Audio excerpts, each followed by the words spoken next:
주셔야 될까요? 네, 죄송합니다.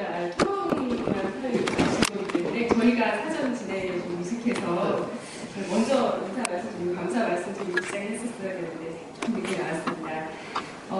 저희가 복지재원 확보를 위해서 3단계 로드맵을 제시했습니다. 앞서도 말씀해 주셨지만 지난 2월 초에 숨은 세월 찾기 구체적인 방법 10가지 말씀을 드렸었고요. 그리고 이제 4월을 맞이해서 두 번째로 비과세 감면부터 시작을 해서 근본적인 세제개혁 방안을 얘기를 하게 됩니다. 그리고 마지막 3번째로는 그동안 진보 진영에서 계속해서 많이 언급을 했었죠. 부자 증세를 또 이후 또 발표를 앞두게 되는데요. 이렇게 3가지 방안을 제출을 하면서 때마침 또 오늘 어제부터였죠. 당정청에서 추경 20조 원 규모 편성을 얘기가 나오는 중에서 재원 마련을 어떻게 할 것인가에 대해서 많은 분들이 참 고민이 많으실 겁니다.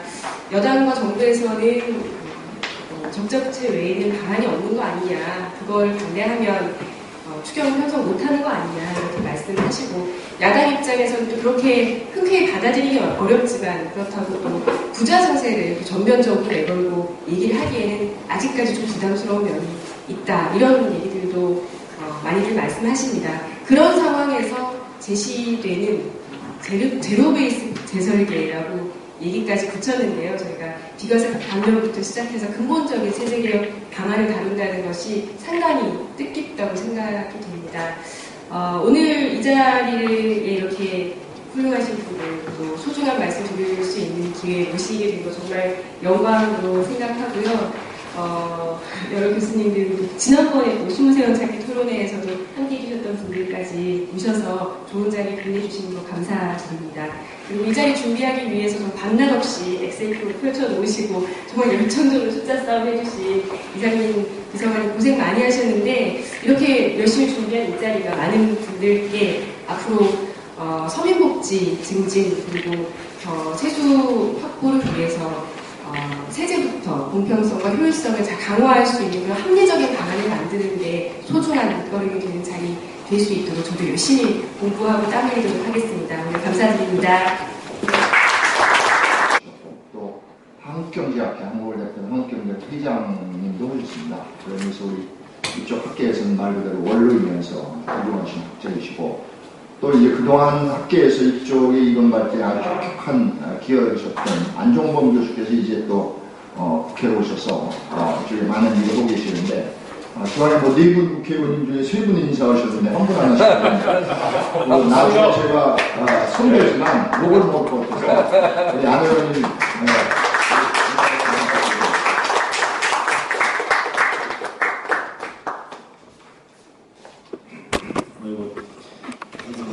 안 드리려고 빨리 주제 발표 토론 들으려고 해서 지금 나가야 되는데, 짧게 다시 한번 축하드린다고 말씀드리고, 제가 우리 존경하는이라는 단어가 이제 어느 정도 입에 붙었어요. 존경하는 김준희 의원께서 우리 DJ 활동하시면서 워낙 중요한 말씀도 많이 해주시고, 특히 세제 측면에서는 여러 공감이 가는 부분도 많이 이야기하셨고, 특히 오늘 비과세 감면 제로 베이스라는 이 단어 한마디에 저는 속도만 꽂혀서 그냥 무조건 달려갔습니다.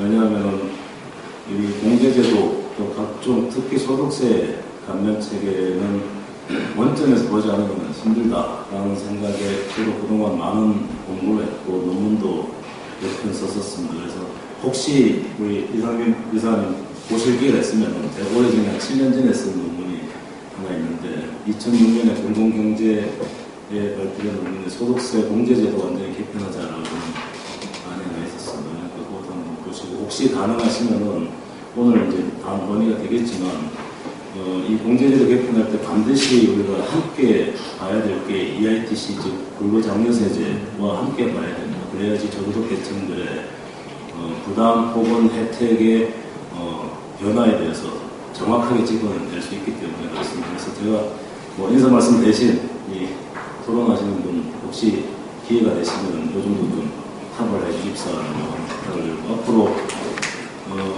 원래 조세개혁 특위가 우리 기재부 내에, 기재위 내에 이제 구성이 돼서 활동을 하게 됐습니다. 그래서 모든 세제, 특히 소득세를 중심으로 해서 대대적인 개편 작업을 한번 해보자라고 해서 시작을 한 거니까 아마 원래 내 이 소득세를 중심으로 한 세제 개혁에 대한 논의는 국회 차원에서도 활발하게 이루어질 거로 기대를 합니다. 그래서 오늘 이 정책 토론회가 아마 그 조세개혁 특위의 활동에 이른바 실발점의 역할을 하리라 기대를 하고, 하여튼 이 최고의 전문가분들 발표 토론, 또 특히 우리 이현 교수님 사회하에서 잘 이루어질 거라고 생각합니다. 많은 기대를 하고 있습니다. 네, 감사합니다.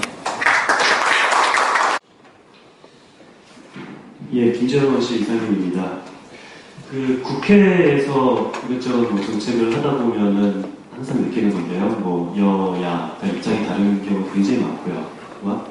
그럼에도 불구하고 그 여야 그리고 뭐 전문가, 뭐 시민사회 모두 입장이 다르지 않은 분야가 있습니다. 바로 비과세 감면을 줄이자라는 말에 대해서는 정부도 여당도 야당도 뭐 시민사회도 전문가도 모두가 비과세 감면을 줄이자라는 말에 대해서는 동의를 하는 거의 컨센서스가 확보된 나라고 생각합니다.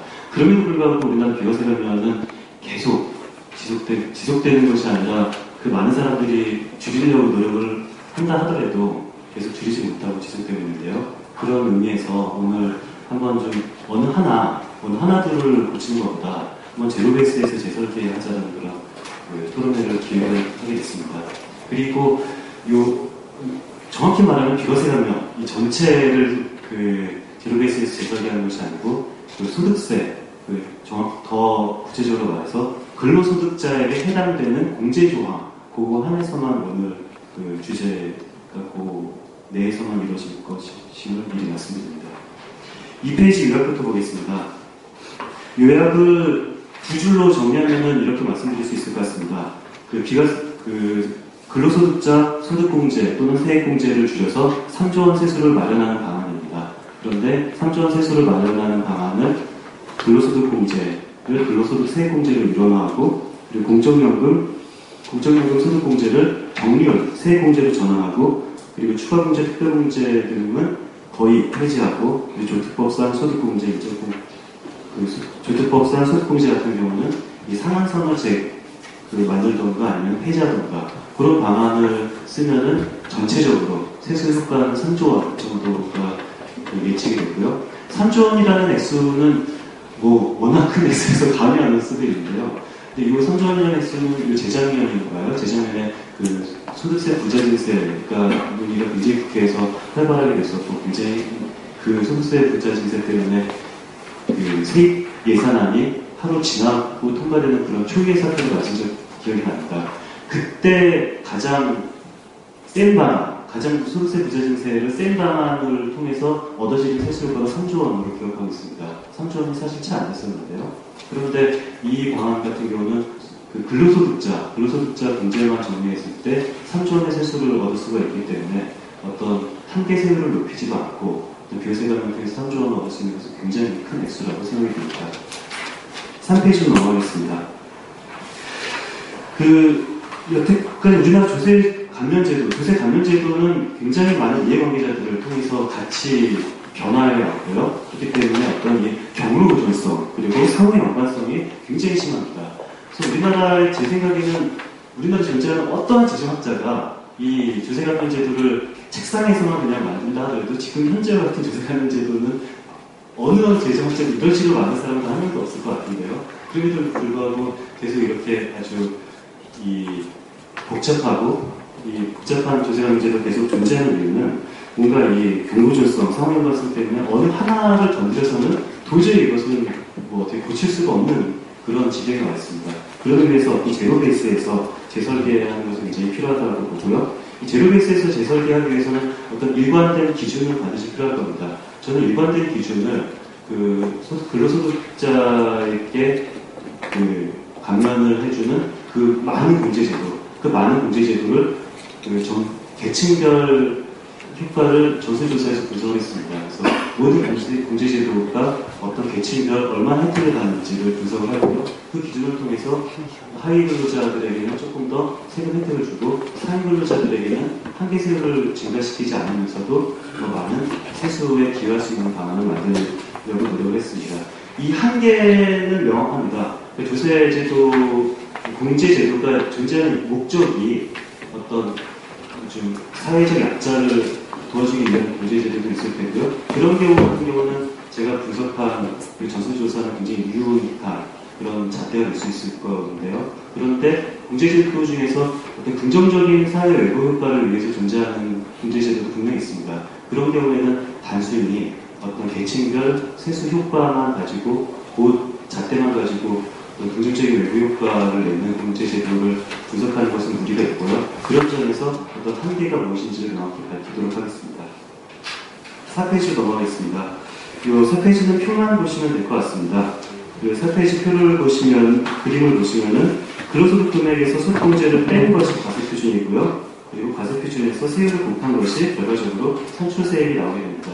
다시 말해서 소득공제가 100만 원이 된다라고 하는 것과 세액공제가 100만 원이 된다라는 것은 뭐 굉장한 정확히 말하면 그 적용되는 세율만큼의 차이가 되겠습니다. 그래서 이론적으로 봤을 때 어쩔 수 없이 소득공제 같은 경우는 한계 세율이 높은 고소득자에게 유리할 수밖에 없는 거고요. 세액공제로 된다면 한계 세율에 상관없이 그 비슷한 종류의 혜택을 고소득자나 저소득자나 볼 수 있다는 사실을 말씀드리도록 하겠습니다.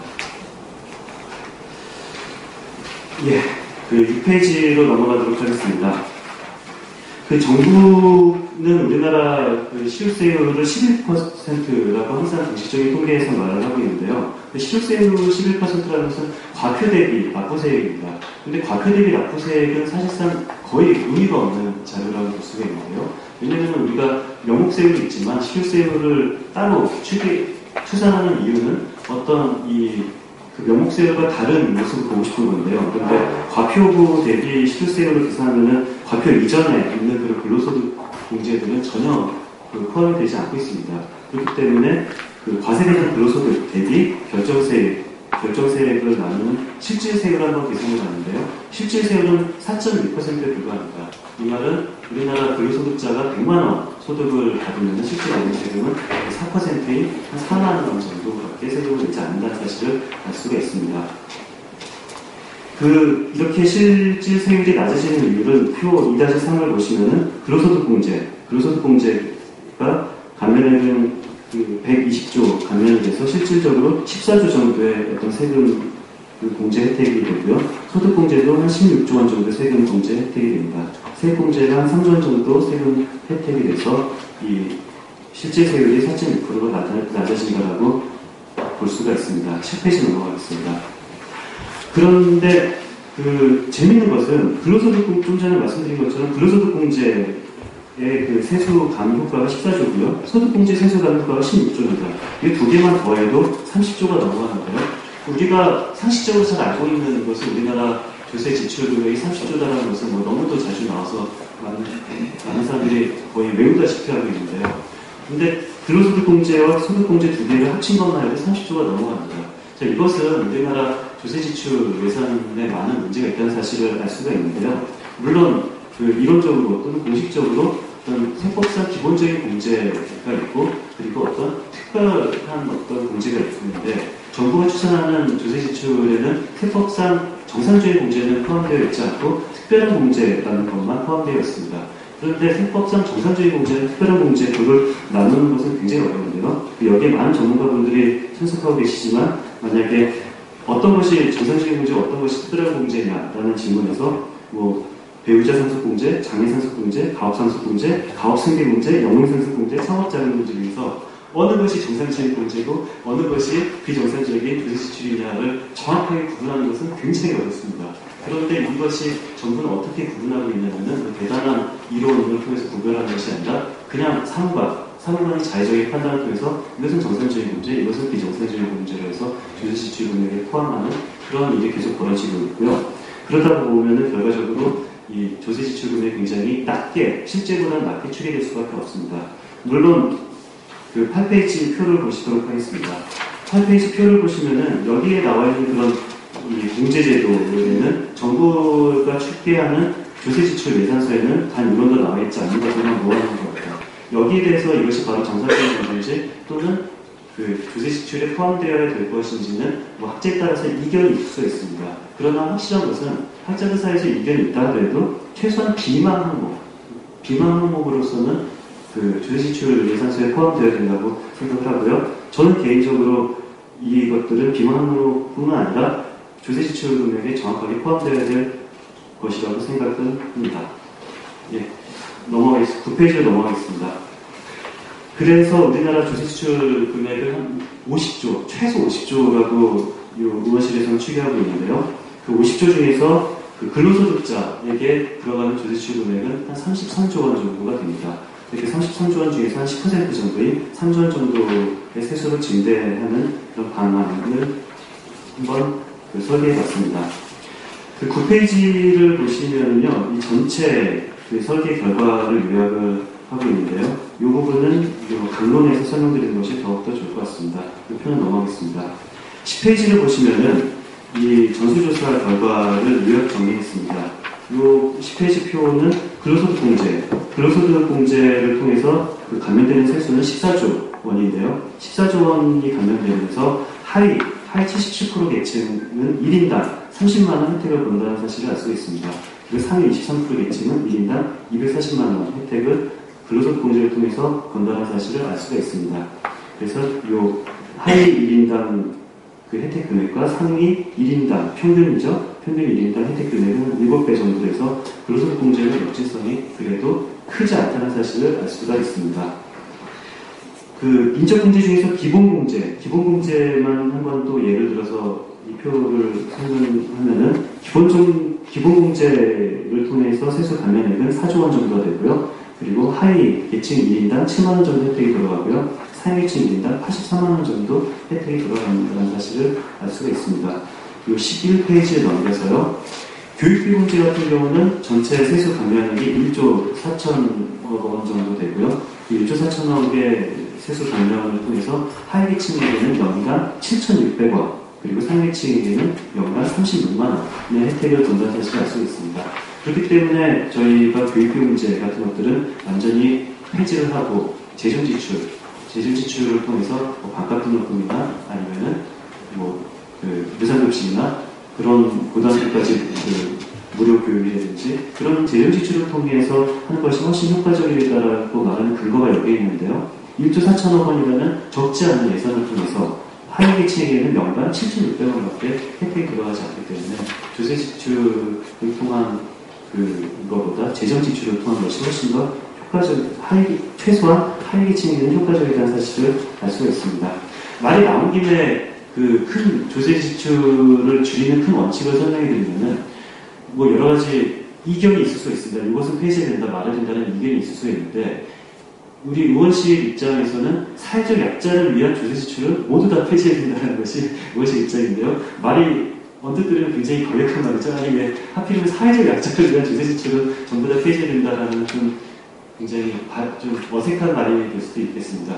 그러나 소득공제는 기본적으로 그 하위 40%는 현재 세금 혜택을 소득공제 혜택을 못 받고 있습니다. 왜냐하면 내는 세금이 0원이기 때문에 그 하위 40%는 아예 과세 미달인 사람에게는 한 1원도 혜택을 줄 수가 없는 것이 소득공제의 태생적인 한계인 거고요. 상위 60%에게만 1원 이상의 혜택을 줄 수 있는 것이 소득공제인데 하위 40%에게 아무런 혜택을 줄 수 없는 이 사회적 약자를 위한 조세 지출은 사실상 거의 의미가 없습니다. 그래서 예를 들어서 장애인에게 어떤 혜택을 주기 위해서는 조세 지출을 통한 혜택이 아니라 적극적인 장애인 수당을 높이는 것이 좋고요. 어떤 그런 의미에서 사회적 약자를 위한 조세 지출 혜택은 거의 모두 폐지하는 것이 가장 확실한 대안이라고 생각합니다. 12페이지로 넘어가도록 하겠습니다. 전체 33조 원의 그 세금 감면 중에서 그 하위 근로자 1인당에게 돌아가는 세금 혜택은 76만 원입니다. 그리고 상위 근로자 23% 근로자 평균 1인당 돌아가는 혜택은 644만 원이다라는 사실을 알 수가 있는데요. 그것이 어떻게 도출되는지는 12페이지 아래 표를 보시면 알 수가 있을 것입니다. 각 종합소득 규모별, 옥타임 같은데 근로소득 규모별이고요. 각 소득 규모별로 각각 1인당 실제 세금 감면액을 도출했습니다. 1천만 원 이하 소득 규모 근로자들은 평균 1인당 20만 원, 전체 33조 세금 감면을 통해서 22만 원 혜택을 보고요. 4천만 원 이하 전체 근로자 소개 평균은 75만 원의 혜택을 본다는 사실을 이 표를 통해서 알 수가 있습니다. 한 페이지 넘어가도록 하겠습니다. 13페이지 표를 보시면은 4천만 원 초과 근로자의 평균은 640만 원 정도의 1인당 혜택을 본다는 사실을 알 수가 있습니다. 그렇기 때문에 어떤 조세 지출은 굉장히 역진적이라는 사실을 통계적으로 다시 확인할 수가 있습니다. 14페이지를 보시겠습니다. 강론으로 들어가겠습니다. 강론에서 보면 가장 중요한 대안 중에 하나가 근로소득 공제와 근로소득 공제를 폐지하고 근로소득 세액 공제로 일원화한다는 것이고요. 이를 통해서 1.9조 원의 세수를 확보할 수가 있습니다. 현행 근로소득 공제와 현행 근로소득 세액 공제를 잠깐 훑어보겠습니다. 현행 근로소득자의 필요경비죠. 사업소득자 같은 경우는 필요경비가 굉장히 명확합니다. 내가 어떤 수익, 어떤 매출을 얻기 위해서 들어간 나의 경비, 그 경비가 필요경비로 인정되는 반면에 근로소득자 같은 경우는 제가 공급을 받기 위해서 저한테 제가 투자한 금액이라는 것은 영수증 첨부할 수도 없고요. 왜냐하면 제가 근로소득자가 되기 위해서 나름대로 대학도 다녔고, 대학원도 다녔고, 학원도 다녔고, 책도 사서 읽어봤고, 그런 많은 그런 필요경비를 저는 지출을 해서 이 근로소득자가 됐는데, 이 근로소득자인 저의 필요경비를 인정하기는 굉장히 애매합니다. 그런 의미에서 의제 필요경비를 인정해준다는 의미에서 이 사업소득자에게 없는 근로소득자만의 특권인 근로소득 공제가 있습니다. 마찬가지로 근로소득 공제뿐만 아니라 근로소득 세액공제도 있습니다. 근로소득 공제나 근로소득 세액공제는 이 근로소득자의 필요경비를 인정해준다는 동일한 목적으로 존재하는 세금 공제인데요. 그런데 소득 공제도 한 번 해주고 또다시 세액 공제도 또 한 번 해주는 것은 괜히 조세 체계만 복잡해지는 거로 생각이 되고요. 그래서 이 두 개를 일원화해서 해야 된다라는 문제의식이 생겼습니다. 그렇다면 이걸 소득공제를 통합할 수도 있고 세액공제를 통합할 수도 있는데요. 그런데 소득공제를 통합하는 것보다 세액공제를 통합하는 것이 조금 더 조세의 역질성을 완화할 수 있는 방안이라고 생각이 돼서 소득공제를 없애고 세액공제를 통합하는 방안을 설계했습니다. 현행 근로소득공제가 어떻게 설계되는지는 14페이지 가운데 표에 나타나 있는데요. 500만 원 이하 근로자들에게는 80%를 공제해주고요. 3,500만 원 초과 같은 경우는 5%만 공제해주는 것이 현행 근로소득 공제의 설계 방법입니다. 그리고 현행 근로소득 세액 공제 14페이지 아래 표가 있는데요. 산출세액이 50만 원 이하인 경우는 55%를 세액 공제해주고요. 50만 원 초과 금액에는 50만 원 한도로 30%를 세액 공제해줍니다. 그런데 대부분 근로소득자 실질을 보면은 최소한 하위 근로자 말고 50만 원 초과되는 상위 소득 근로자 같은 경우는 50만 원의 세액공제 혜택을 받는 그런 세액공제 형식으로 존재하고 있습니다. 15페이지를 보시겠습니다. 15페이지를 보시면 현행 근로소득 공제와 현행 근로소득 세액 공제를 통해서 어떻게 계층별로 세금 감면액을 받는지를 한번 계산해 봤습니다. 그래서 요 4천만 원 이하 요 평균을 보면은 맨 오른쪽 끝 로를 보시면은 1인당 감면이 98,000원 정도 1인당 감면 4천만 원 이하 근로소득자는 1인당 한 98,000원 정도 감면받는다는 사실을 알 수가 있고요. 그리고 15페이지 맨 아래쪽 오른쪽 끝을 보면은 4천만 원 초과 근로자 같은 경우는 1인당 한 46만 원 정도 근로소득 공제와 근로소득 세액 공제를 통틀어서 1인당 한 46만 원 정도 혜택을 받는다는 사실을 알 수가 있습니다. 자, 이 16페이지로 넘어가겠습니다. 근로소득 공제와 근로소득 세액 공제를 통합하는 몇 가지 기준, 원칙을 마련했습니다. 첫 번째 기준 원칙은 하위 근로자의 공제 금액을 증가해야 된다라고 생각을 합니다. 그리고 두 번째 원칙은 상위 근로자의 공제 금액을 감소해야 되면서 세 번째, 전체적인 어떤 세수 증대 효과가 있어야 된다고 생각을 합니다. 그런 세 가지 원칙을 통해서 설계하는 것은 16페이지 아래 표 4-4로 한번 설계를 해봤습니다. 김재동 원칙에서 설계한 표에 따르면은 근로소득공제와 근로소득세액공제를 통합한 통합 근로소득세액공제는 이런 16페이지 아래와 같은 설계로 되어 있는데요. 그 산출세액이 100만원 이하 같은 경우는 90%를 공제를 해주고요. 400만원 초과 같은 경우는 공제금액을 0원으로 합니다. 공제금액을 0원으로 한다면 기존 그 누적공제액이 230만원이 돼서 230만원을 일률적으로 공제를 받게 되는 설계를 했습니다. 이 설계에 따라서 현행과 앞으로 김재현 의원실에서 한 방안을 한번 비교해봤습니다. 17페이지 표를 통해서 비교를 해봤는데요. 17페이지 표 오른쪽에서 두 번째가 바로 김재현 의원실의 개정안입니다. 그리고 그 개정안 바로 왼쪽에 있는 것이 현행 1인당 감면세액입니다.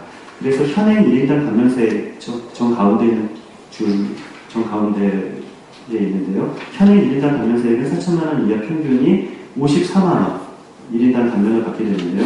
김재현 의원의 설계한 대로 개정안에 따르면 바로 오른쪽인 것처럼 55만 8천원 감면을 받게 됩니다. 그래서 4천만원 이하 같은 경우는 현행 54만원보다 아주 약간 더 많은 55만 8천원 공제를 받기 때문에 세금이 약간 줄어들게 됩니다. 반면 4천만원 초과 1인당 근로자의 평균 한번 보도록 하겠습니다. 현행 가운데 표 아래쪽을 보시면은 현행은 288만원의 근로소득공제와 근로소득세액공제 합쳐서 288만원 혜택을 보는 반면에 개정안에 따르면 230만원 혜택을 보게 됩니다. 230만원이 누진공제 최고 금액이기 때문에 그럴 텐데요. 그렇기 때문에 고소득 근로자 같은 경우는 현행보다 감면세액이 다소 감소하게 됩니다. 이런 식으로 해서 맨 오른쪽 롤을 보시면은 개정안과 그리고 기존 세수 차익 1인당 기준입니다. 기존 세수 차익을 보면은 4천만원 이하 평균 근로자들은 1인당 평균 1인당이 아닙니다. 죄송합니다. 이것은 전체 금액입니다. 전체 금액인데 4천만원 이하 같은 경우는 100만 이게 1,600만원 정도 감면이 되고요. 그리고 4천만원 초과 같은 경우는 한 2조 정도 감면이 됩니다. 그래서 전체 통합을 보면은 한 1조 9천억 정도 세수 증대 효과가 생기게 됩니다.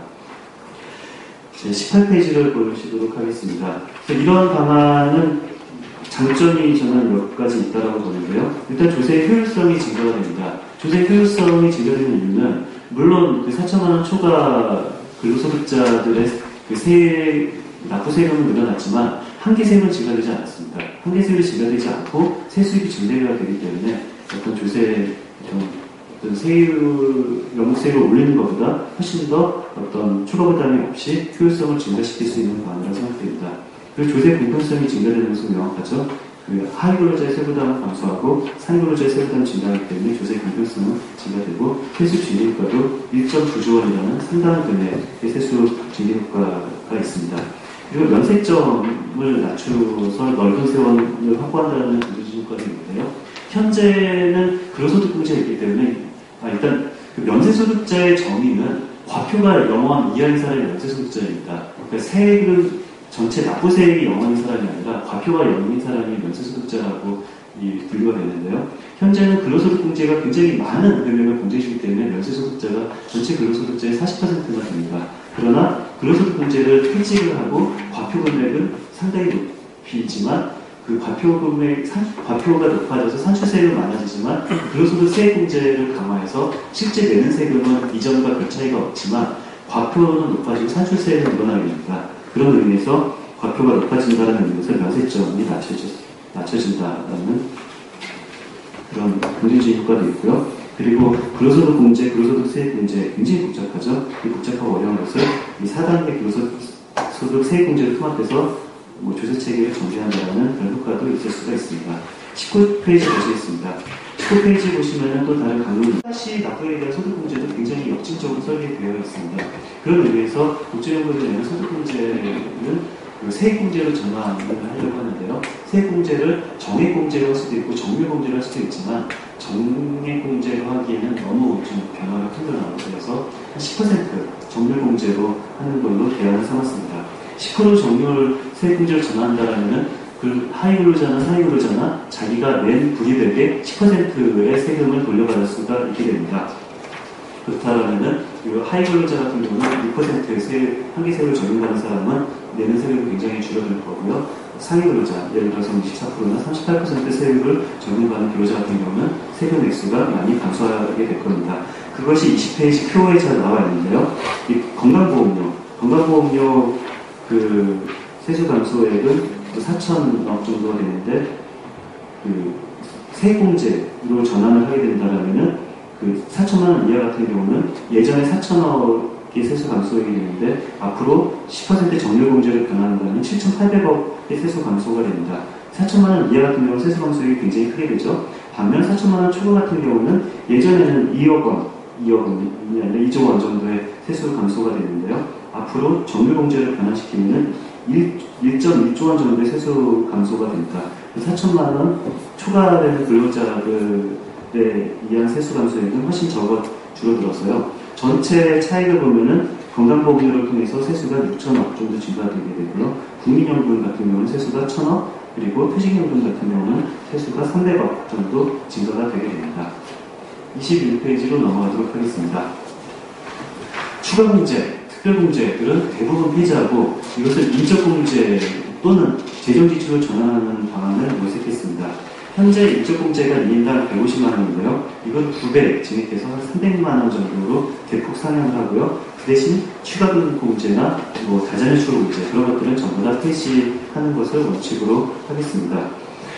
사실 어떤 여러 가지 특별공제, 추가공제를 폐지한다라는 여러 가지 반론들이 좀 제기될 수가 있는데요. 내가 실제로 지출한 교육비도 공제를 받지 않으면 어쩔 것인가? 내가 실제로 지출한 의료비조차도 공제를 받지 못하면 이것은 맞지 않다라는 그런 다양한 반론이 분명히 야기될 수가 있습니다. 그럼에도 불구하고 인적공제를 보면은 인적공제는 지금 현재 150만 원 공제를 받고 있는데요. 제가 부양가족이 한 명 있을 때 부양가족을 부양하기 위해서 실제로 지출하는 필요경비가 1년에 150만 원은 절대 아닐 것입니다. 실제 제가 부양가족 한 명 애를 한 명 키우는데 150만 원만 가지고 애를 한 명 키울 수 없다는 것은 너무도 잔인한데 그럼에도 불구하고 필요경비를 150만 원밖에 인정하지 않은 것이 현재입니다. 그렇다면 애 한 명을 키우는데 필요경비를 150만 원밖에 인정하지 않는 현재의 기본공제 시스템을 그래서 2배로 증가해서 애 한 명 키울 때 필요경비를 300만 원, 물론 300만 원 가지고 애 한 명은 절대 키울 수가 없는 것은 너무 잔인한데요. 그래도 최소한 지금 현재보다 2배로 올려서 150만 원이 아니라 300만 원으로 하는 것도 애 한 명 키우는데 필요경비를 인정받을 수가 없을 것입니다. 그런 의미에서 교육비 공제나 의료비 공제를 대폭 정비하고 기본공제를 2배로 늘리는 것이 필요경비를 인정한다는 측면에서도 훨씬 더 바람직하다고 생각됩니다. 그런 의미에서 이 기본공제를 2배로 높이고 다른 추가공제를 폐지하는 3.6조 원 정도의 세수 감소가 있는데 다른 특별공제를 정비하면서 이 세수감을 커버할 수가 있을 것입니다. 22페이지 표는 나중에 확인해 보시면 될 것 같습니다. 자, 그리고 마찬가지로 23페이지를 보시면은 어떤 보험료, 의료비, 교육비 같은 경우는 모두 폐지하고 이것은 기본공제로 전환해도 되고요. 아니면은 기본공제로 전환하는 것과 동시에 이런 재정지출로도 전환해야 되겠습니다. 의료비 같은 경우는 의료비 100만 원 상한제 반드시 이루어져야 될 거고요. 교육비 같은 경우는 이런 반값 등록금 같은 것도 반드시 이루어져야 될 것입니다. 그래서 24페이지 표는 한번 나중에 확인해 보시고요. 25페이지로 넘어가도록 하겠습니다. 25페이지 보시면은 조특법상 소득공제는 대부분 폐지해야 된다는 것을 원칙으로 보고 있는데요.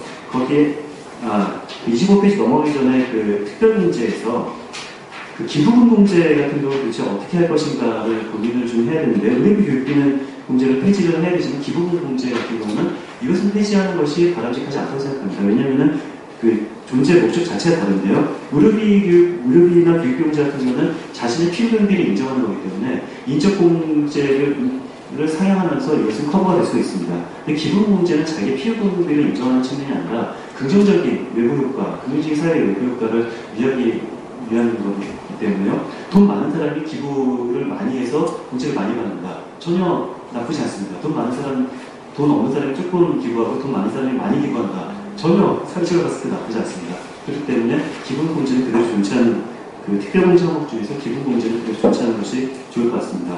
마찬가지 논리로 25페이지에 조특법상 소득공제는 대부분 폐지하지만 신용카드 소득공제는 어떻게 해야 될 것인가 를 논란이 있을 수가 있는데요.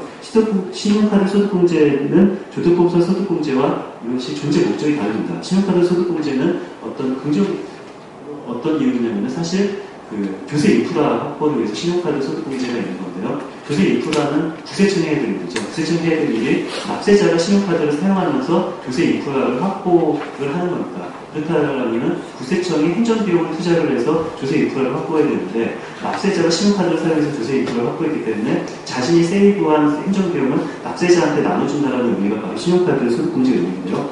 그렇기 때문에 근로소득자만 현행 신용카드 소득공제를 갖고 있는데 이것은 사실상 논리적으로 아무런 정확성이 없습니다. 종합소득자가 납세 행정비용을 세이브시키면 마찬가지로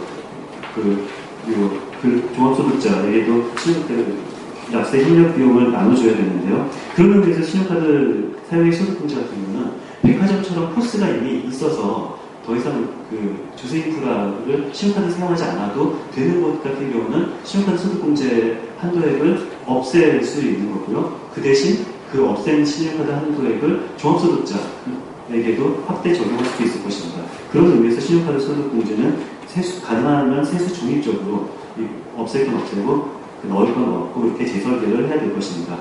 신용카드 소득공제를 제외한 나머지 많은 금융 관련 소득공제는 전부 다 없애는 것이 바람직하겠습니다. 만약에 사회적 합의를 통해서 없애는 것이 예를 들어서 연금보험 같은 경우는 굉장히 긍정적인 외부 효과가 있다. 자신의 미래를 위해서 연금보험의 공제이 필요하기 때문에 이것을 좀 더 사회적으로 장려해야 된다는 필요성이 사회적 합의가 된다라면은 그렇다면은 어떤 존재를 그대로 하지만 최소한 상한선을 씌워서 어떤 한도액을 제대로 설정을 해야 될 것입니다. 자, 마지막 그 결론 28페이지를 보도록 하겠습니다. 그 28페이지 결론을 보시면 사회적 약자를 보호하기 위한 조세 감면법은 확실히 없애야 되고 어떤 긍정적인 외부 효과를 위한 조세 감면은 조금 더 사회적 합의를 통해서 없앨지 말지를 판단해야 될 것이라고 생각을 하고요. 그리고 오늘은 근로소득자에게만 적용되는 어떤 소득공제를 다뤘지만 조만간 법인세, 종합소득세 포함해서 비과세 같은 경우는 하나도 포함이 안 됐습니다. 비과세 항목 같은 경우도 공제만 포함이 되는데 비과세 항목과 법인세를 포함해서 이 비과세 감면을 어떻게 다시 제로 베이스에서 재설계할 것인지도 조만간 발표하도록 하겠습니다. 이상입니다. 예, 수고하셨습니다. 시간이 제한되어서 미리 토론을 보내주셨습니다. 아주 성실하게 해주신 대가를 해서 김유찬 교수님이 제일 먼저 인터뷰를 드리겠습니다.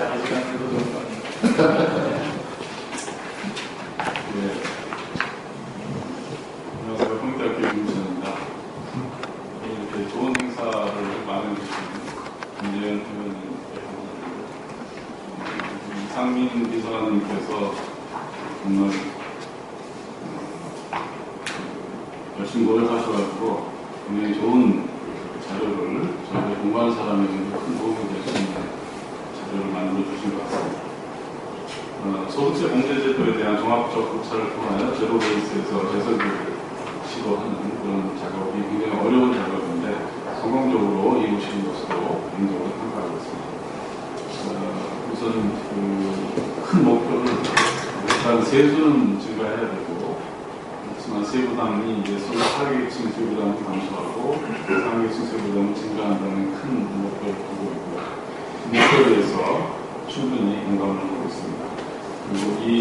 그리고 이 정책 목표에 도달이 가능하도록 대안을 제시하는 것이 참 어려운 일인데 그런 대안을 제시하셨다는 것에 대해서 큰 성과로 여기고 있습니다. 굳이 좀 제가 토론을 위해서 비판을 드리자면 세부담의 적정한 배분이라는 정책 목표에 좀 치중을 했기 때문에 이 공제제도, 소득세 공제제도가 가지는 그 종류들, 그 다양한 특성을 충분히 반영하지 못한 점이 있지 않나 이렇게 생각합니다. 물론 예외로 인정하신 것은 이제 기부금 소득공제, 또 신용카드 소득공제 같은 것은 이제 예외로 인정을 좀 하신 것 같은데 그 외의 것에 대해서는 이렇게 좀 일률적인 취급을 하신 것으로 생각합니다. 이 소득세가 가지고 있는 고유한 체계성을 좀 충분히 반영하지 못했다는 생각을 합니다. 여러분 잘 아시다시피 소득세는 일단 개별 소득의 종류별로 객관적인 필요 경비를 제외하고 나서 순소득을 쭉 다 더한 다음에 이것이 이제 종합소득을 만들어서 거기서는 인적인 공제, 그 주관적인 그 개인의 개별적인 상황과 관련이 되는 주관적인 필요 경비를 공제하는 그런 소득세 체계를 가지고 있는데 그 점을 물론 염두에 두시고 연구하시면 충분하게 반영하시는 것도 아닌가 이렇게 생각을 합니다. 그건 이제 하나 더 비판적인 의견을 드리려고 하는 것은 이 소득세의 공제 제도를 이걸 조세관리에 포함시켜야 된다는 주장을 강하게 하셨습니다. 거기에 대해서 저는 원칙적으로는 좀 반대를 하고 있습니다. 이 반대가 기재부에서도 그런 생각 때문에 이 소득세 관련 공제제도와 관련돼서 어떤 그 세금 감면 횟수는 비만 의무에 포함을 시킵니다. 중요한 것이 이것이 조특법에 들어있는 것이냐 아니면 그 소득세법에 들어있느냐 하는 것은 중요하지 않고 내용적으로 개인의 그 소득세 부담을 결정하는 어떤 원칙적 요소에 속하는 것이냐 아니면 정책적인 구체적인 요소에 속하는 것이냐 하는 차원에서 우리가 생각을 해봐야 되는데 이것이 은근 원칙이나 순소득 과세 원칙이라는 사실 우리 경제하는 분들은 대단히 중요하게 생각하지 않는 거지만 조세법 하는 분들에게는 굉장히 중요한 원칙이고 또 그 원칙이 이 경제적인 그런 그 고려를 나름 또 하고 세밀하게 보완된 그런 제도 원칙인데 그런 원칙에 입각해서 사실은 세부담을 나누다 보면 그것이 세율 하나, 세율 구조만 가지고 그것이 이 개인적인 상황을 반영하기는 어렵고요. 그래서 여러 가지 공제제도와 동시에 추구되면서 적절하게 대응한 세부담이 나눠지는 것인데 그렇기 때문에 이것이 이제 이 소득세부담을 나누는 원칙적인 요소에 속한다는 것이죠. 그렇기 때문에 그런 원칙적인 요소에 의해서 이루어지는 그런 감면 부분은 이것은 이제 좀 본질적인 것이기 때문에 조세 감면에 속한 것이 아니다라고 저는 생각을 합니다. 우리가 세율을 통해서 만약 세율 부담이 낮춰진다면 그것을 조세 감면에 포함시키지 않듯이 그와 같은 수준으로 중요한 그 소득 공제제도로 인한 감면은 우리가 평가를 해야 된다 이렇게 생각하고 있습니다. 좀 다른 내용으로 들어가서 이상민 부장께서 자료에 따르면 우선 그 소득세 제도가 근로소득에 제공하는 근로소득 공제하고 그다음에 우리가 좀 체계적인 문제가 있다고 인정할 수 있는 것이 또 이상민 부장께서 잘 파악하고 있는 것이 특별공제에 관한 문제입니다. 특별공제라는 것은 보험료, 의료비, 그다음에 교육비 등에 대해서 공제하는 것인데 이런 것들이 이 근로소득에 대한 공제하고 같이 근로소득에 제공되고 종합소득에 들어가서 뭐 사업소득 그런 데에는 해당이 안 되는 그런 공제제도거든요. 그래서 이것이 사실 그렇게 본다면 이게 어떤 주관적 필요경비 쪽에 들어가서 종합소득에 제공되어야 되는 것인데 우리 세법 측에서는 그 근로소득에 공제해주는 그런 모양을 가지고 있습니다. 그래서 그런 형평성의 문제가 있기 때문에 사업소득자하고 근로소득자의 형평성 측면의 문제가 있기 때문에 이것에 대해서 이제 다른 그런 대안을 제시해야 된다는 것은 이제 충분히 공감하고 잘 제작하시고 있는 것 같습니다. 그런데 그 방법적인 측면에서 이것을 종합소득에 대한 인적공제를 전환시키면서 10% 정배세 공제로 하는 대안을 제시하셨는데 그것이 과연 어떤 합리적인 근거가 있는 것인지 좀 세부담을 잘 나누자. 소득이 높은 사람들에게 부담을 많이 시키고 적은 분들에게 부담을 이제 좀 줄이자는 측면에서 그러한 절충점을 충분히 잘 찾을 수 있지만 그러나 이 소득세 체계에서 이것이 잘 자리 잡기 위한 그런 고려 측면에서 충분히 합리적인 면에 대해서는 저는 의문을 가지고 있습니다. 국민연금 그리고 건강보험료, 퇴직연금에 대한 소득공제를 지금처럼 소득공제를 근로소득에 제공해 주는 것은 이 부분들이 미래소득이나 혹은 건강의 위험에 대비하기 위해서 실제로 그 기회, 그 과세 기간에 그 소득이 그 사람들의 소득에서 제외되고 결과적으로 그 근로자의 가처분 소득이 감소하기 때문에 이것을 이제 소득에서 소득공제해 주는 것은 직접적으로 연관이 되는 사항이죠. 그래서 이제 문제를 해주는 것인데 이것이 근로소득자 말고도 사업자에게도 적용되는 것이니까 사업자에게도 공제해줘야 된다. 혹은 이것을 종합소득에서 공제해줘야 된다. 이런 체계를 바꾸는 것은 정말 동의합니다. 정유회사의 공제를 바꾼다는 것에 대해서는 한 번 더 좀 고려가 필요하지 않을까 생각을 해봤습니다.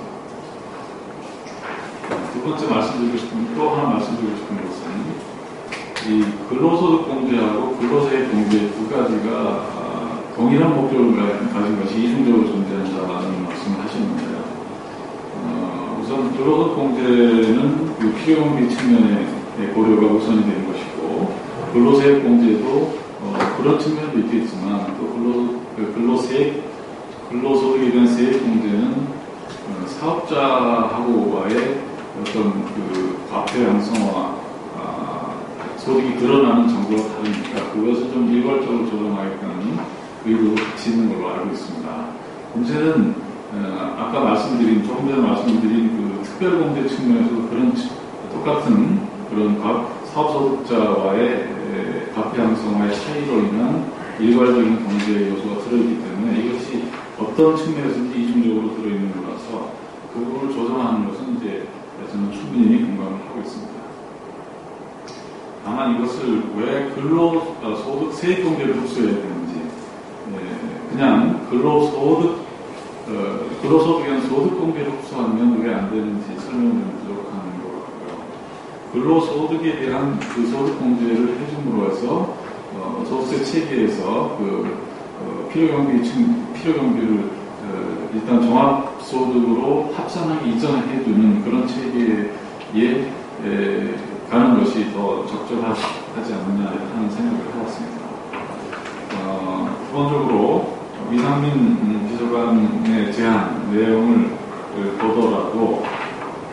받아들이더라도 이 근로세액 공제의 수준, 여기서 하고 있는 근로소득세 공제 수준이 가장 높은 경우에 이제 총 230만 원까지 세액 공제를 하고 있습니다. 그래서 세액 공제가 230만 원이라는 것은 우리 이상민 비서관 스스로 잘 설명하셨듯이 소득 공제 230만 원보다는 굉장히 높은 수준이기 때문에 이것이 사실은 필요경비의 수준은 훨씬 넘어서는 게 아니냐 하는 생각을 하게 됩니다.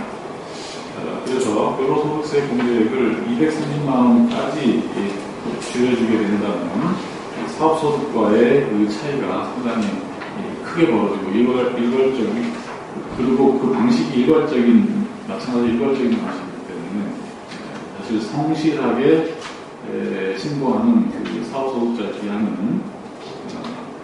큰 차이, 격차가 너무 큰 게 아니냐 하는 생각을 하게 됩니다. 그 외에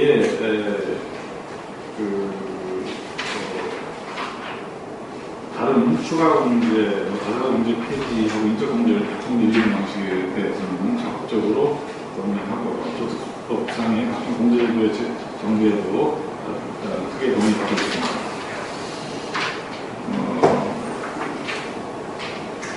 한 가지 마지막으로 하나 더 지적드리고 싶은 것은 발표자료 17, 18쪽에서 이렇게 근로세 문제로 통합이 되면 면세점을 낮추어서 과세되는 근로자의 비중이 크게 증가하리라고 예상을 하고 계신 것 같은데, 글쎄 전체적으로 우리가 소득 하위 계층 분들의 소득세보다는 줄이는 것이 정책 목표로 삼았고 또 그것이 이루어진다면 이것과 면세점을 낮추어서 과세되는 근로자 비중이 늘어난다는 것하고는 그거에 상충되는 내용이라서 사실은 예상하신 만큼 그런 일은 잘 이루어지기 어렵지 않겠느냐 하는 생각을 하고요. 저는 개인적으로 이렇게 면세점을 낮추어서 과세되는 근로자 비중을 증가시키는 것이 필요한 일이라고 생각하지는 않습니다. 왜냐하면 우리가 흔히 국민 계세주의 그래서 그런 측면의 얘기를 많이 하고 있는데 실제로 소득을 세금을 통해서 재분배하기 이전에 1차적인 생산 현장에서 그리고 경제활동 현장에서의 분배가 굉장히 격차가 크게 우리 양극화가 심한 상황에서는 실제로 많은 상당한 비중을 차지하는 근로자 혹은 사업자들이 소득이 낮은 수준이기 때문에 거기서 어떤 기초생활비를 제외하고 납세를 할 수 있는 여력이 되지 않는 경우가 많고요. 그렇게 무리하게 조금이라도 세금을 더 나게 하겠다는 시도 자체는 굉장히 형식적인 그런 시도에 지나지 않기 때문에 그런 접근을 우리가 할 필요가 있겠느냐 하는 생각을 해봤습니다. 제가 드리고 싶은 말씀입니다. 감사합니다. 예, 고맙습니다. 그럼 그냥 아주 순서를 바꿔서 앉아 계신 순서대로 그냥 진행을 하겠습니다. 이어서 김재진님.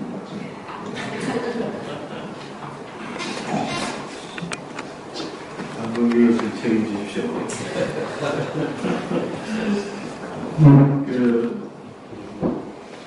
발표 내용을 어저께 좀 보완해 주셨는데, 평소 이장님 보좌님께서 이쪽에 이제 관심 많고 생각을 많이 했기 때문에 내용이 굉장히 좋은 시도다. 일단 전체적으로 그렇게 봤습니다. 굉장히 얼마나 애쓰신 것을 제가 충분히 알 수 있다 그런 말씀을 드립니다. 그래서 앞으로 이제 그 다음 단계에 도움을 드리기 위해서 몇 가지 말씀드리겠습니다. 오늘 제 자료는 제목이 제로베이스 재설계 이렇게 나왔기 때문에 이게 사실은 우리 조세적으로 말하면 펀더멘털 텍스 리폼이거든요. 펀더멘털한.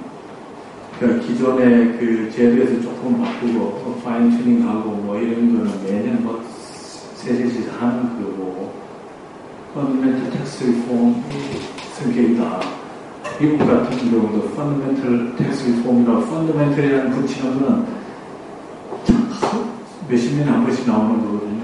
미국의 TR-86에 1986년도에 이제 펀더멘털 텍스 리폼이 일어났고 펀더멘털 이름을 붙였는데 쉽지 않다. 그래서 그러면은 그런 정도로 이게 이제 소위 과감한 이제 소위 리폼의 성격을 가졌기 때문에 이것을 조금 실현하려면은 조금 이제 전략적으로 접근해야 되지 않겠느냐 이런 생각을 일단 좀 더 넓은 시야를 가지고 접근하면 좀 더 좋지 않겠느냐 이런 생각을 해봤습니다. 첫째는 소득세 체계 내에서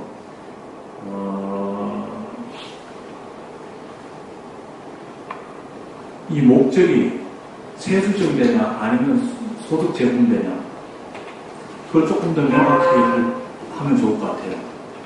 지금 양극화 현상이 심화되니까 좀 재분배 측면을 강화할 것이냐 아니면 세수 증대냐 그에 따라 변수에 따라 조합이 굉장히 달라지거든요.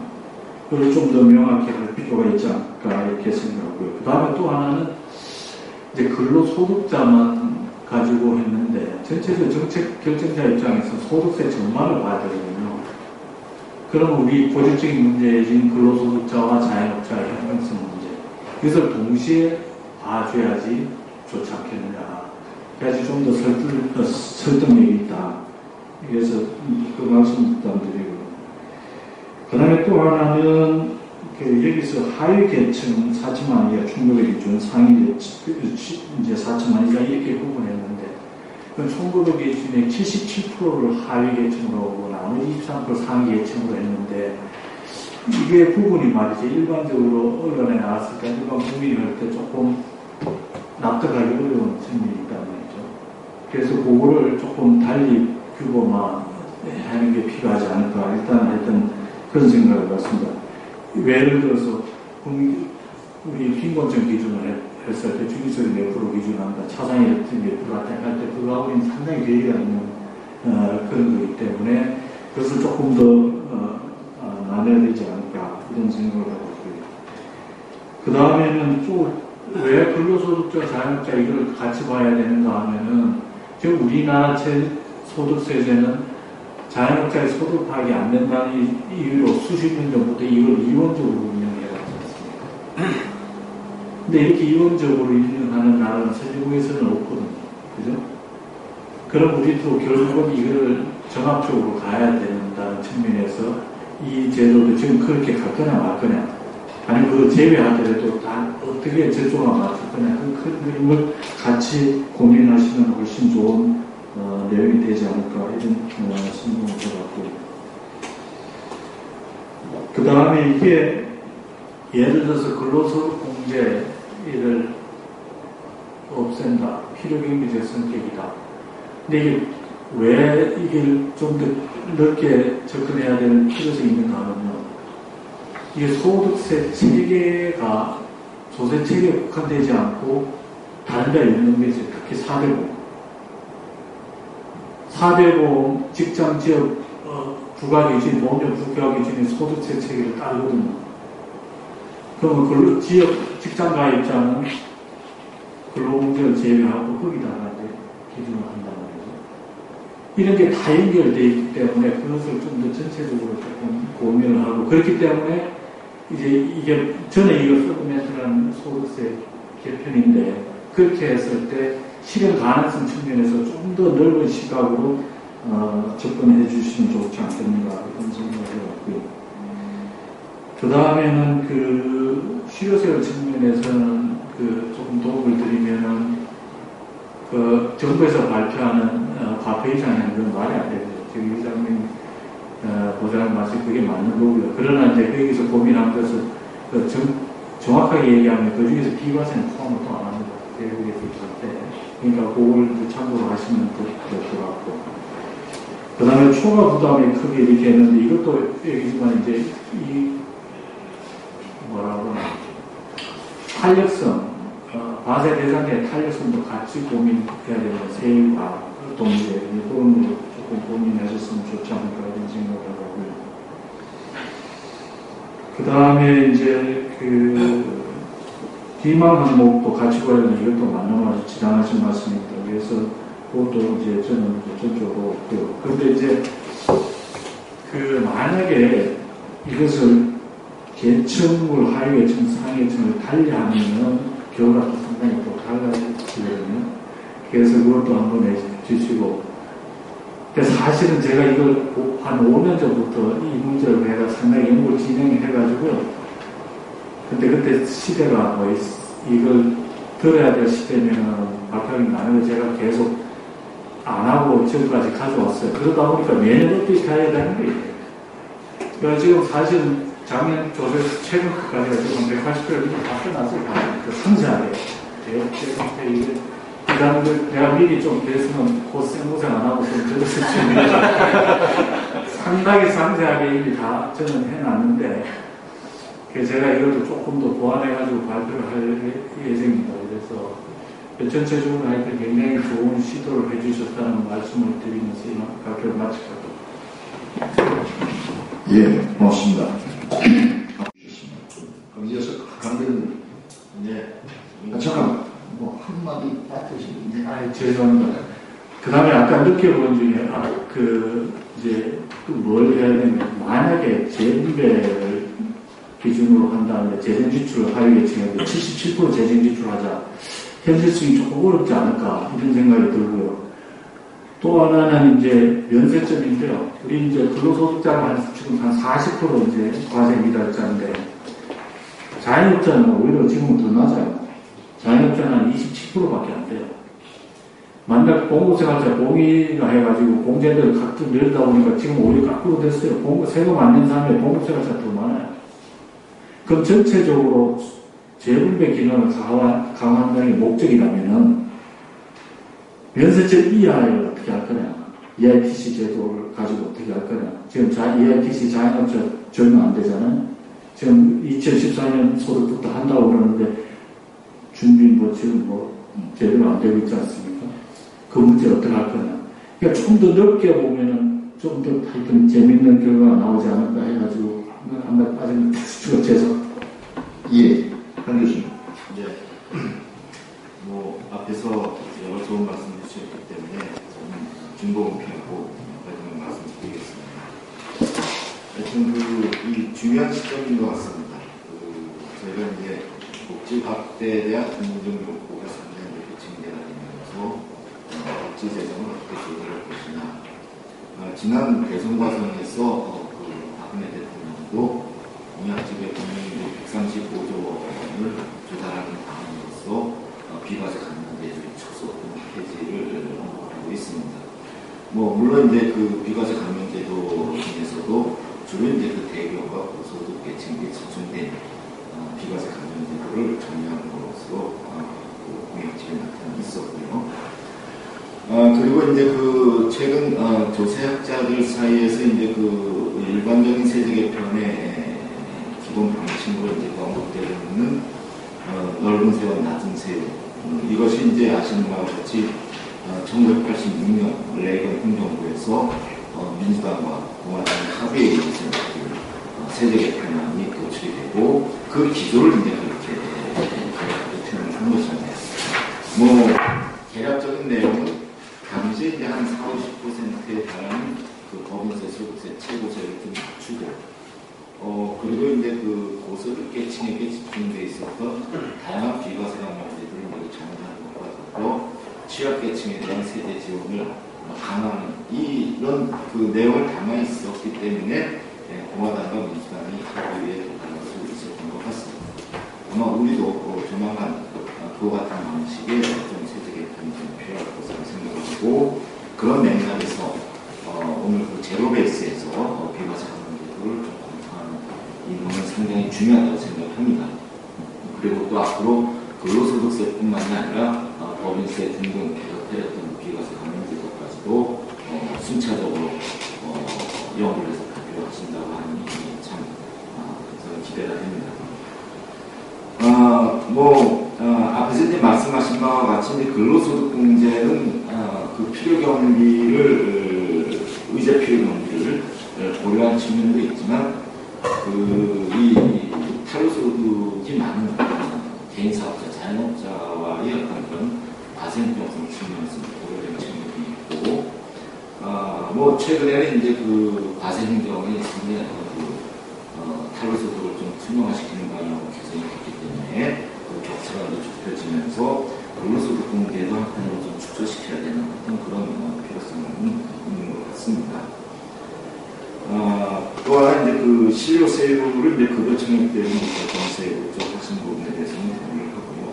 제가 일전에 이제 국세통계연구를 가지고 쭉 한번 조사를 해보니까 2007년 이후에 주로 이제 상위 소득계층을 중심으로 해서 이 근로소득세 실효세율이 오히려 더 큰 폭으로 줄어들게 되는 그런 어떤 경향이 나타나고 있습니다. 물론 이것은 이제 우리가 눈에 지적한 바와 같이 이명박 정부에서 추진했었던 전반적인 어떤 세제 개편이 고소득계층에게 그런 현실이 가능한 것이고 그런 측면에서 급여 청약되고 결정세율을 기준으로 실효세율을 검토를 해서 개선 방안을 도출하는 것은 상당히 필요하다고 생각합니다.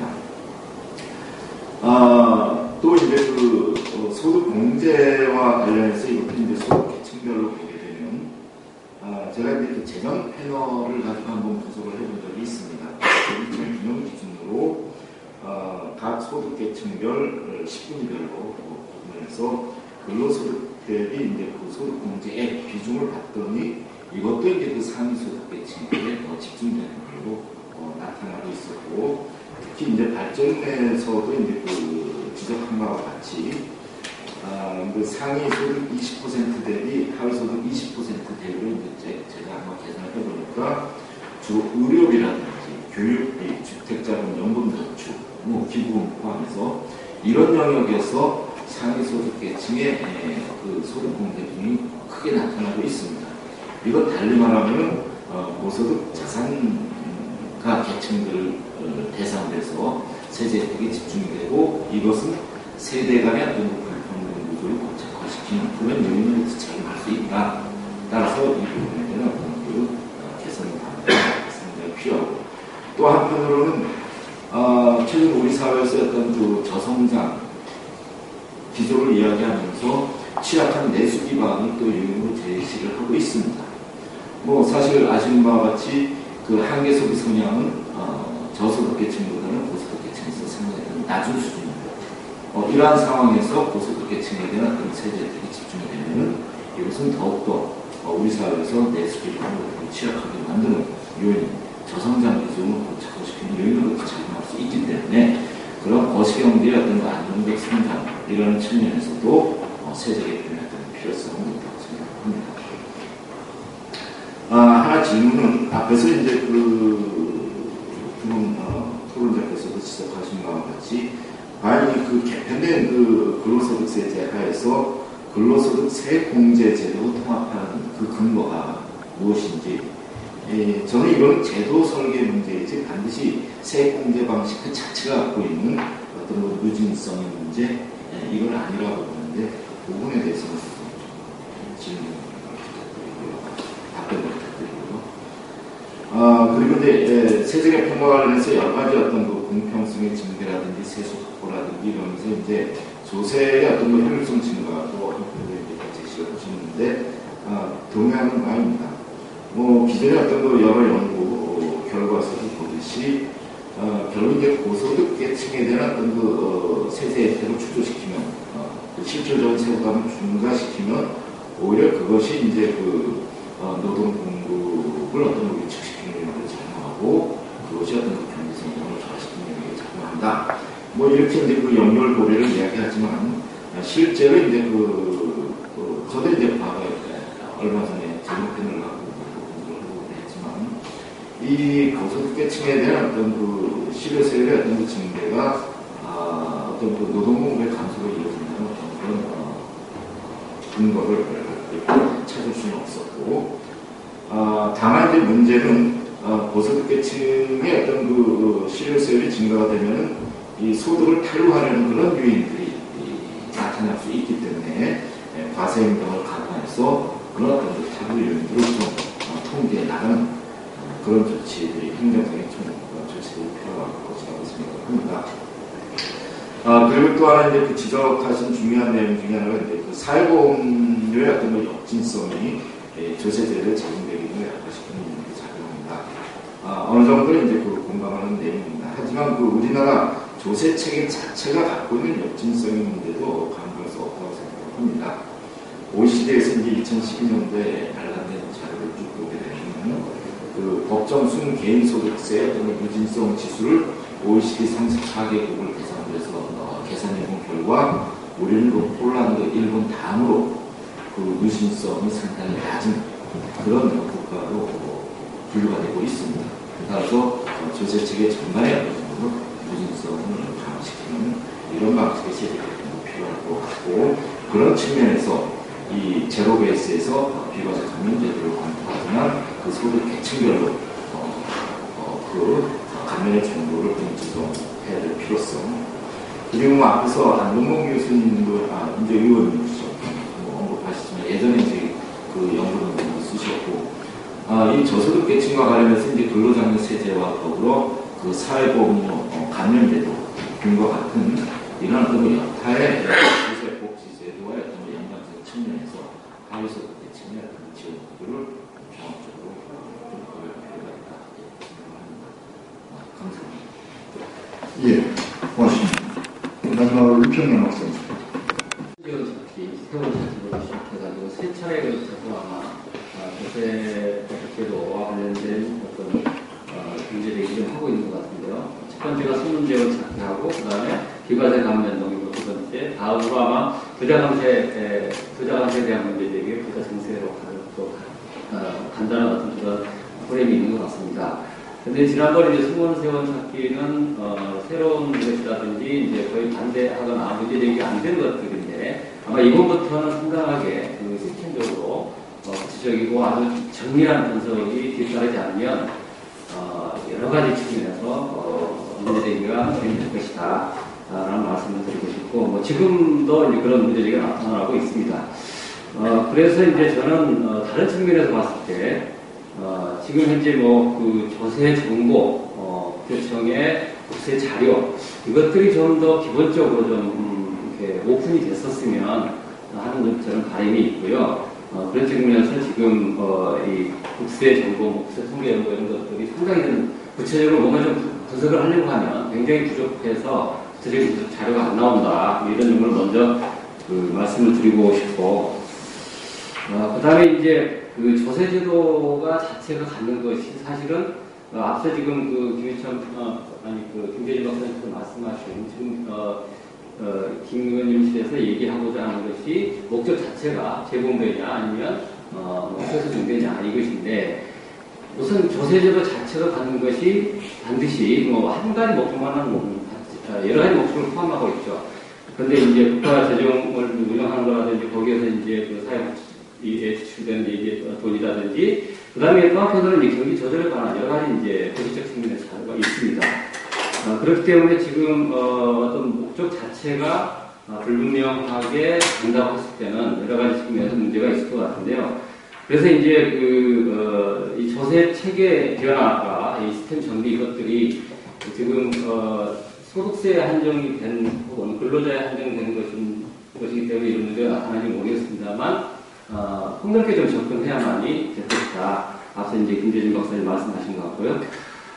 그리고 이제 전체적인 발제 내용을 제가 어제 밤과 아침에 와서 봤는데, 이 부분에 대한 이야기가 이제 역진성을 최소화시키고, 그 다음에 세금 부담을 줄이고, 하위계층에 대한 세금 부담을 줄이고, 고소득자에 대한 세금을 높인다는 거, 이런 것들에 대해서는 전반적으로 이제 뭐 동의를 합니다. 그런데 이제 그렇게 하기 위한 지금 현재 이 발제문 같은 경우는 타당성이나 객관성이 상당히 부족한 것 같아요. 뭔가 이것 때문에 이렇게 해서 이 고소득자에 대한 세금을 높여야 되겠다. 대체적인 그 추계처에는 나왔는데 그런 부분은 상당히 좀 부족한 것 같고요. 그래서 이제 우리 이제 연구소에서 사실 오늘 발표가 될 것입니다만, 어제 이제 홍종학 의원실에서 이제 발표된 것이 있죠. 근데 그것을 좀 더 구체적으로 좀 한 게 있는데, 통합소득자료 그분이 가지고 김상수 교수님께서 발표를 하셨는데, 거기에 따르면 어찌됐든 상위 소득자들에서 상위 1%의 실효세율이 상당히 이제 지난 5년 동안 올라갔더라고요. 올라간 대신에 반면에 이제 2%부터 10%까지가 급격하게 낮춰지는 이런 현상이 지금 나타나고 있습니다. 그래서 이제 그런 자료가 이제 의원님을 통해서 나와서 분석을 할 수 있는 것처럼, 이와 같은 조세 각 항목에 따르는 긍정적인 효과나 부정적인 효과에 대해서는 상당히 좀 더 이제 실증 분석이 필요한 것들이 많다라는 말씀을 저는 강조해서 드리고 싶고요.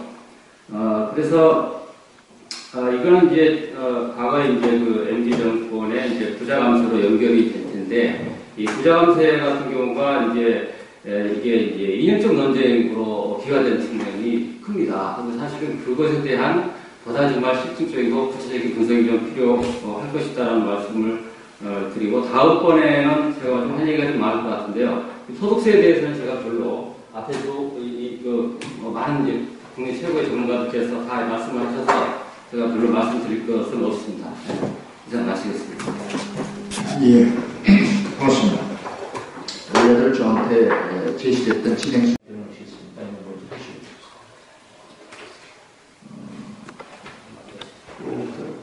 하는 게 제가 시간 부재하기 그래서 특히 뭐 여기 지금 안종봉 의원도 계시고 뭐 질문하실 분들이 계실 것 같아서 그것까지 듣고 앞으로 발제자가 좀 더 보완해서 좀 더 체계화된 보고서로 이것을 발전시키는데 도움을 줄 수 있을 것 같아서 우선 이제 지명을 해서 한번 보겠습니다. 우리 안종봉 의원님 좀 들으신 소감만이라도 얘기해 주시면 돼요. 예, 꼭 그거에 대한 대안까지는 아니더라도. 제가 무슨 일정에서 곧 일어나려고 그랬었는데 먼저 말씀 좀 드리고 가겠습니다. 굉장히 중요한 발제를 해주셨고 토론도 해주셨는데 제가 97년에 노사관계개혁위원회라고 지금 노사정위원회 위원을 할 때 당시에 민노총, 한노총에 줄기차게 설득한 내용이 있습니다. 그게 면세점을 낮춰야 된다라고 이야기했습니다. 그런데 그 전에는 민노총, 한노총 동의 항상 세제에 대해서 요구를 한 거는 항상 면세점 인상이었습니다. 근로자들을 위해서 면세점을 높여야 된다라고 이야기했습니다. 그 메뉴는 매년 한 번도 바뀐 적이 없었습니다. 그래서 제가 저 나름대로 자부심을 느끼는 거는 면세점을 높였을 때 얻는 혜택은 고소득층들입니다. 그럼에도 불구하고 우리 이 노동부에서는 그 메뉴 자체를 단순 반복을 했었습니다. 그래서 오늘 이상민 비서관께서 면세점을 낮추는 방향으로 말씀하신 거는 상당히 중요한 어떤 계기가 된다고 생각하고 그게 웬만큼 정치인으로서 용기가 없으면 할 수 없는 건데 아마 그래서 김전 의원 대신 비서관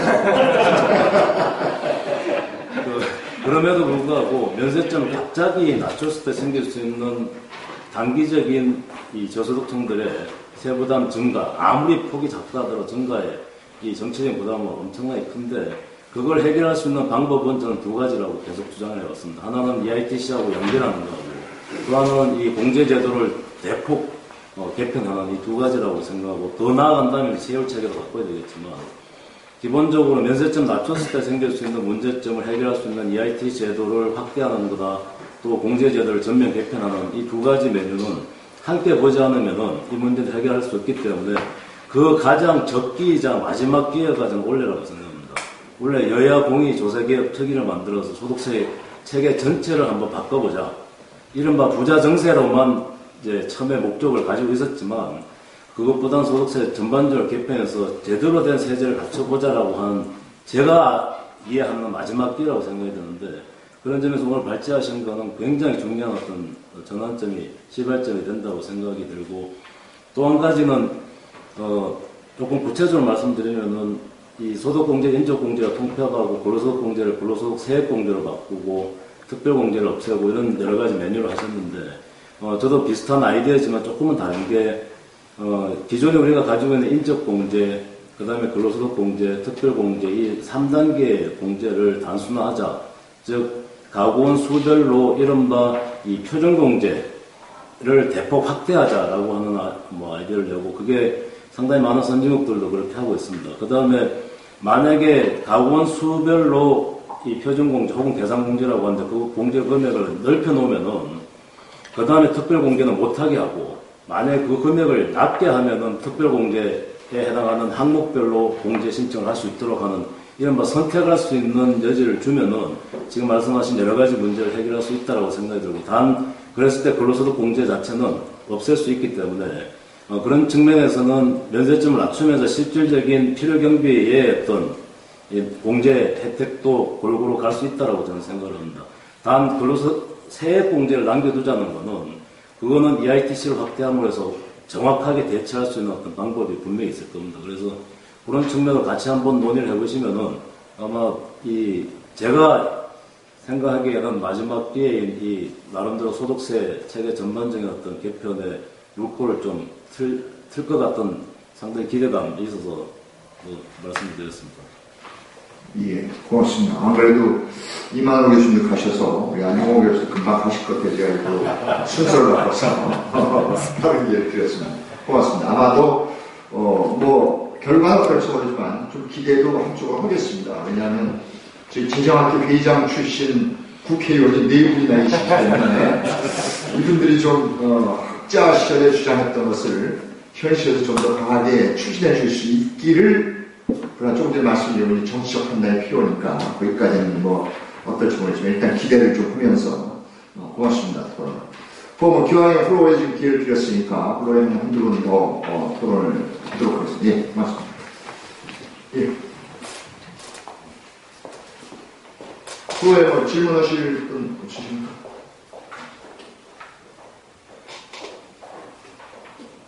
예, 그럼 뭐 당장 없으신 것 같으니까 그럼 발치자께서 지금까지 발표 토론자들께 제기하신 문제 중에 답변하시는 건 답변하시고 없는 건 뭐 보완하는. 최고 전문가분들 모시고 토론 잘 들었고요.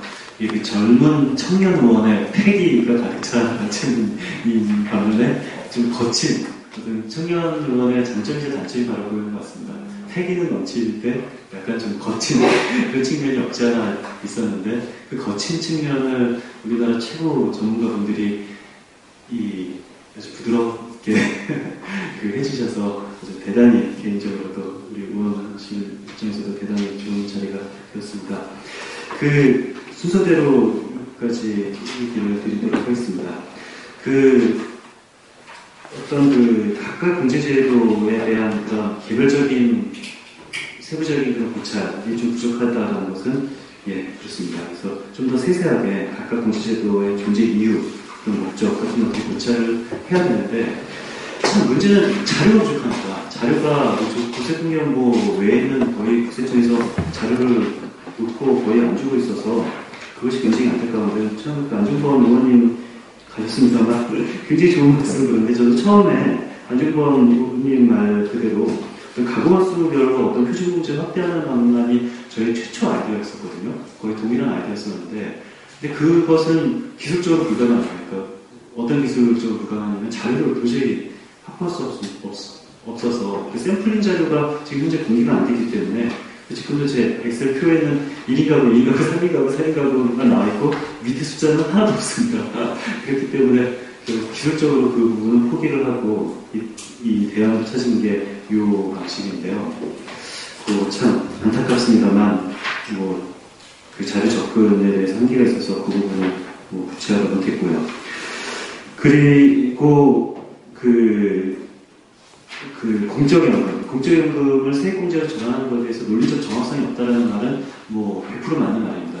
100% 맞는 말임에도 불구하고 이게 10% 정률공제를 도입하는 것을 포기했습니다.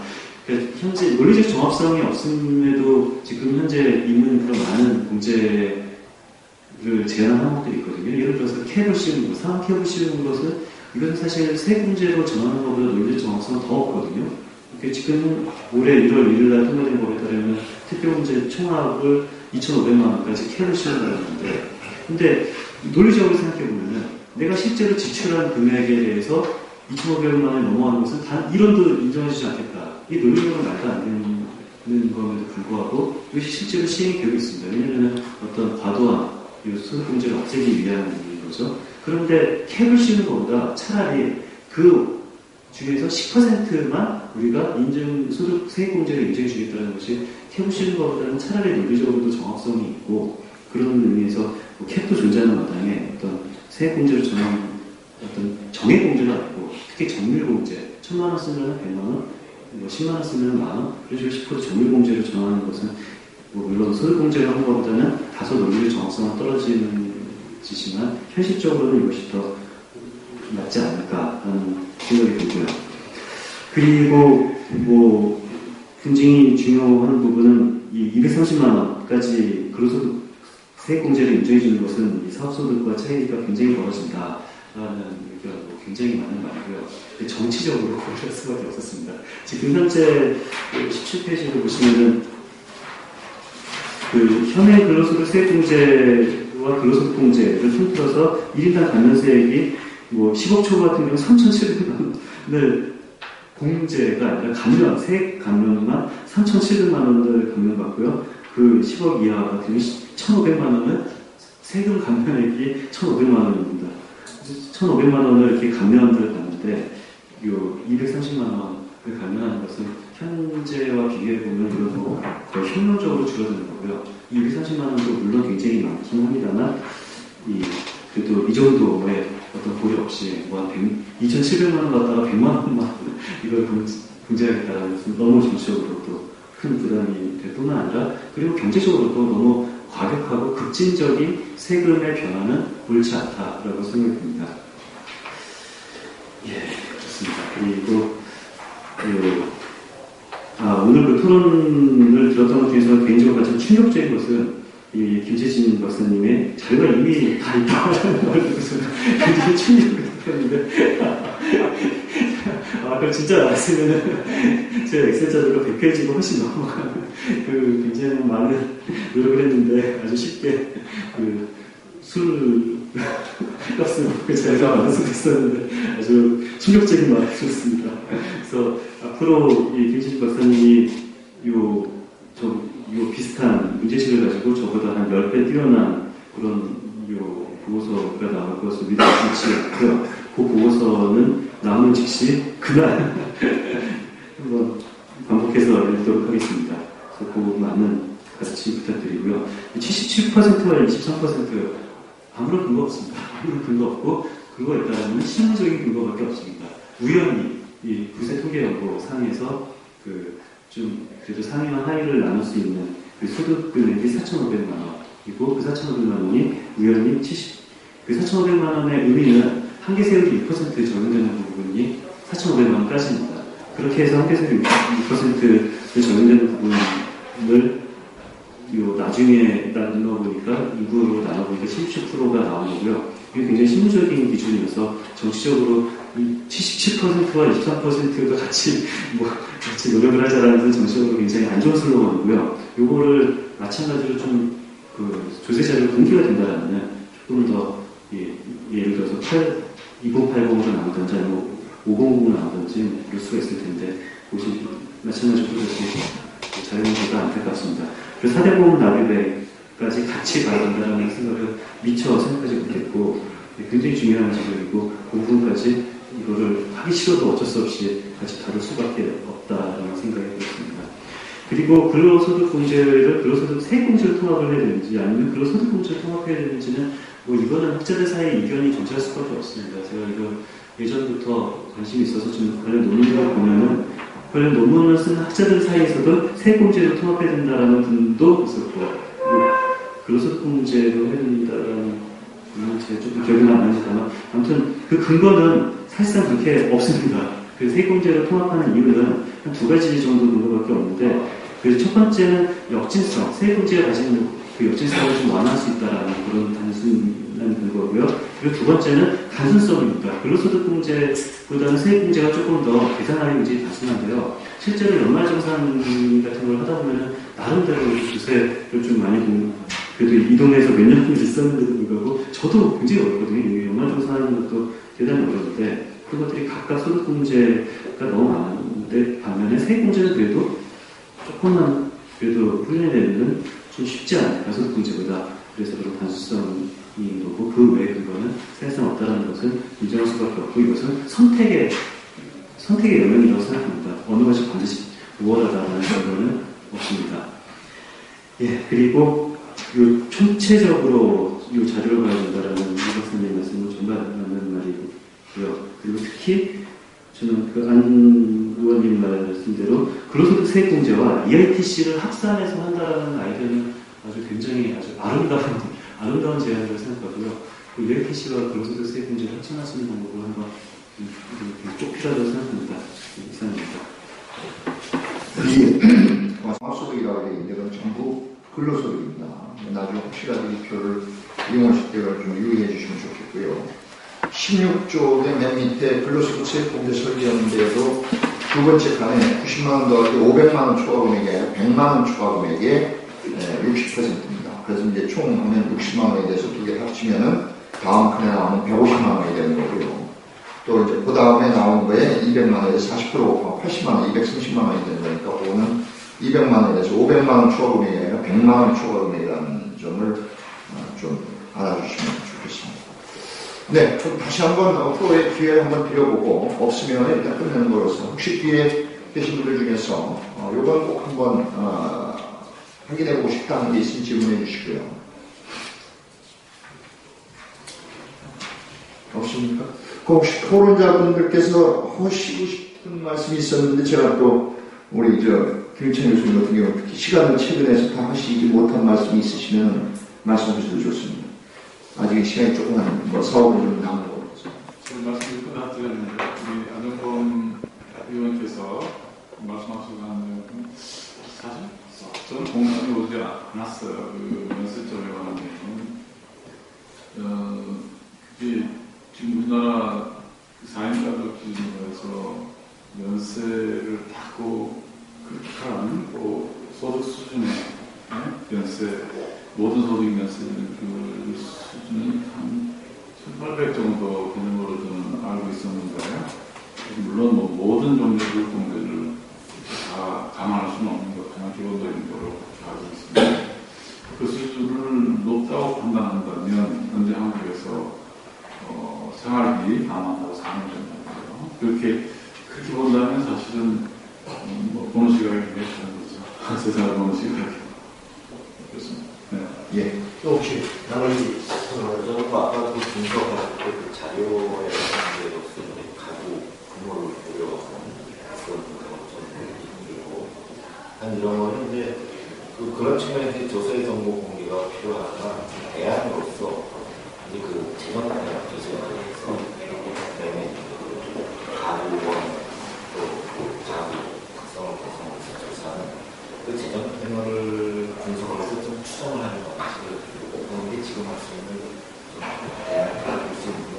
그래서 기회 같은 건 그런 자료를 신청을 할 수 있자. 예, 지금 여러분들이 자료 접근을 얘기해 주셨는데 아무래도 자료 접근 가능성이 가장 높은 분은 김재진 박사님이십니까? 김재진 박사의 보고서에는 좀 이렇게 일반 밖에 있는 연구자들이 가려오는 자료를 좀 얻으셔서 포함해 주시면 굉장히 좋을 것 같습니다. 물론 조세호 의원도 한계는 있겠지만 다른 어떤